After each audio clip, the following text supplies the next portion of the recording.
March is Women's History Month, and yesterday, at the time that I'm filming this, it was International Women's Day, so I thought that this would be a very appropriate time for me to make my first video exclusively talking about feminism. Now, feminism is very complex, and so it comprises a lot of different issues, like literally everything.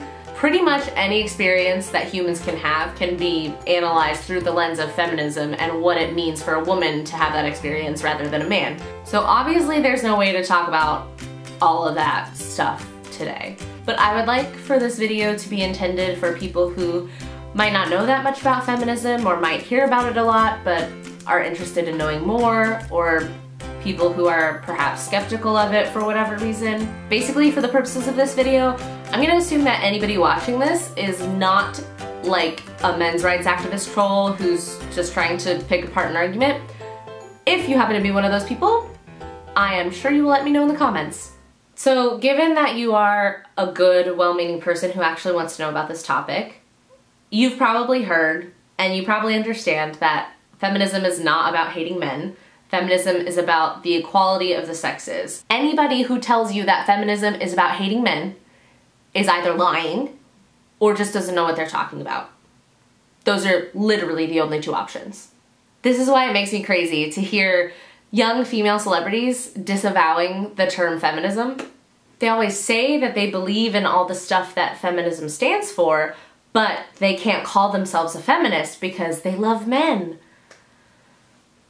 You're literally perpetuating the incorrect definition for a word.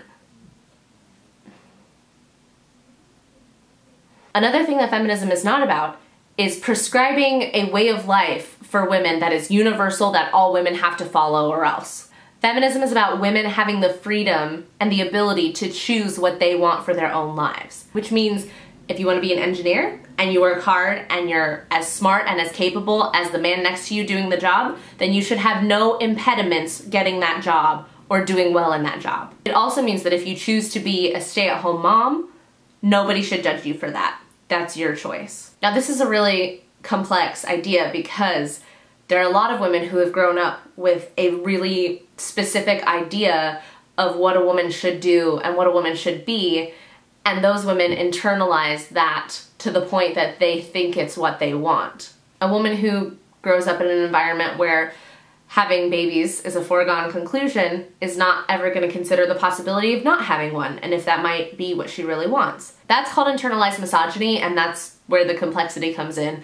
But generally, if there's a woman existing in the world doing exactly what she wants to do, she is inherently feminist.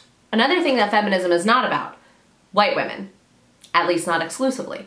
Intersectionality is a term that was first coined by activist Kimberly Williams Crenshaw. What it means is many different women have many different identities that all affect their feminism and their identity as a woman. There are a million different ways to be disenfranchised, and all those identities intersect at certain points. For example, an extremely disproportionate number of women of color end up in the prison system. Because of that, prison reform is a feminist issue. Because of the fact that women belong to the LGBT community, LGBT issues are part of feminism. Feminism is about fighting for the rights of all women across all identities from all walks of life, and that's what makes intersectionality such an important part of feminism.